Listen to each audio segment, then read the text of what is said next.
ಮತ್ತೆ ಬಹಳ ಪ್ರಮುಖವಾಗಿರ್ತಕ್ಕಂಥ ಅಂಶ why Bharatiya Janata Party is demanding CBI investigation into the entire episode. ಇದರಲ್ಲಿ ಸೂಸೈಡ್ ನೋಟ್ ಅಲ್ಲಿ ಮತ್ತೊಂದು ಅಂಶ ಬಹಳ ಗಮನಿಸಬೇಕಾಗಿರ್ತಕ್ಕಂಥ ಅಂಶ. ಇವತ್ತು ಅಲ್ಲಿರ್ತಕ್ಕಂಥ ಸ್ವಾಮೀಜಿಗಳಿಗೆ ಬಿಜೆಪಿ ಶಾಸಕರಾಗಿರ್ತಕ್ಕಂಥ ಬಸವರಾಜ ಮತ್ತಿಮೂಡ್ ಅವರು, ಬಿಜೆಪಿ ಮುಖಂಡರಾಗಿರ್ತಕ್ಕಂಥ ಚಂದು ಪಾಟೀಲ್ ಅವರು, ಮಣಿಕಂಠ ರಾಠೋಡ್ ಅವರು, ಇವರೆಲ್ಲರಿಗೂ ಕೂಡ ಕೊಲೆ ಮಾಡಿಸಬೇಕು ಅನ್ನುವ ಪಿತೂರಿ ಡೆತ್ ನೋಟ್ ಅಲ್ಲಿ ಬಹಿರಂಗ ಆಗಿದೆ. ಸಿದ್ದಲಿಂಗ ಸ್ವಾಮೀಜಿಗಳು ಯಾರು ಹಿಂದುತ್ವದ ಪರ ಧ್ವನಿಯನ್ನ ಎತ್ತಾರೆ, ಅವರ ಧ್ವನಿಯನ್ನ ಅಡಗಿಸಬೇಕು ಅಂತೇಳಿ, ಅವರ ಧ್ವನಿಯನ್ನ ಹತ್ತಿಕ್ಕಬೇಕು ಅಂತ ಹೇಳಿ ಮಹಾರಾಷ್ಟ್ರ ಸೊಲ್ಲಾಪುರ ಮೂಲದ ಸುಪಾರಿ ಕಿಲ್ಲರ್ಸ್ ನ ಇವರು ಹೈರ್ ಮಾಡ್ತಾ ಇದ್ದಾರೆ ಅನ್ನೋ ಅಂಶವೂ ಕೂಡ ಆ ಡೆತ್ ನೋಟ್ ಅಲ್ಲಿ ಬೆಳಕಿಗೆ ಬಂದಿರತಕ್ಕಂಥದ್ದು. ಬಹುಶಃ ರಾಜ್ಯದ ಇತಿಹಾಸದಲ್ಲಿ ಅಥವಾ ಇತ್ತೀಚಿನ ದಿನಗಳಲ್ಲಿ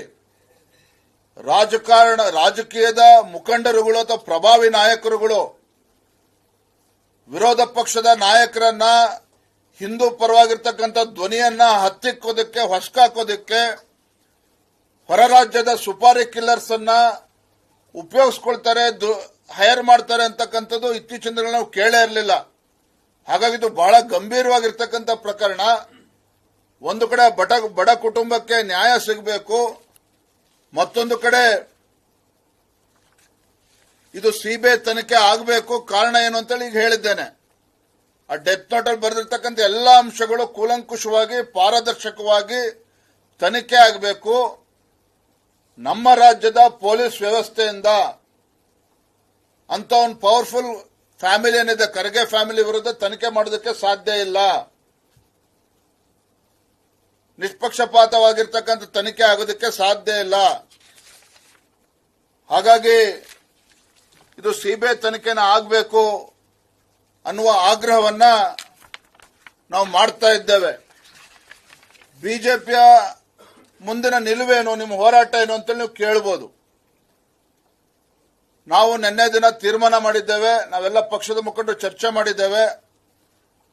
3ನೇ ತಾರೀಕು ತನಕ ನಾವು ಕಾಯ್ತೇವೆ.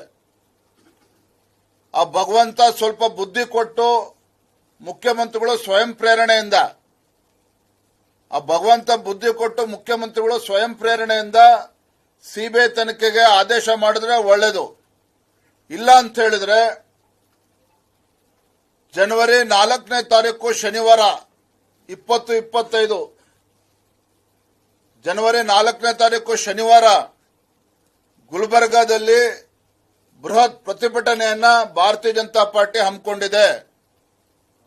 ಶನಿವಾರ 4ನೇ ತಾರೀಕು ಗುಲ್ಬರ್ಗಾದಲ್ಲಿ ಬೃಹತ್ ಪ್ರತಿಭಟನೆ ಹೋರಾಟವನ್ನು ನಾವು ಹಮ್ಮಿಕೊಂಡಿದ್ದೇವೆ. ಖರ್ಗೆ ಅವರ ಮನೆ ಮುತ್ತಿಗೆಯನ್ನು ಕೂಡ ಹಾಕ್ತೇವೆ. ಖರ್ಗೆ ಅವರ ಮನೆಯ ಮುತ್ತಿಗೆಯನ್ನು ಕೂಡ ನಾವು ಹಾಕ್ತೇವೆ. ಹಾಗಾಗಿ ಮಾನ್ಯ ಮುಖ್ಯಮಂತ್ರಿಗಳು ಎಲ್ಲ ಬೇರೆ ಪ್ರಕರಣಗಳನ್ನು ಯಾವ ರೀತಿ ಹಗುರವಾಗಿ ತೆಗೆದುಕೊಂಡಿದ್ದೀರಿ, ಇದನ್ನು ಕೂಡ ಹಗುರವಾಗಿ ತೆಗೆದುಕೊಳ್ಳದೇನೆ ಬಹಳ ಗಂಭೀರವಾಗಿ ತೆಗೆದುಕೊಂಡು ಇವತ್ತು ಸಂಪೂರ್ಣ ತನಿಖೆಯನ್ನ ಸಿಬಿಐ ಕೊಡಬೇಕು ಅಂತೇಳಿ ನಾನು ಈ ಸಂದರ್ಭದಲ್ಲಿ ಆಗ್ರಹವನ್ನ ಮಾಡ್ತಾ ಇದ್ದೇನೆ.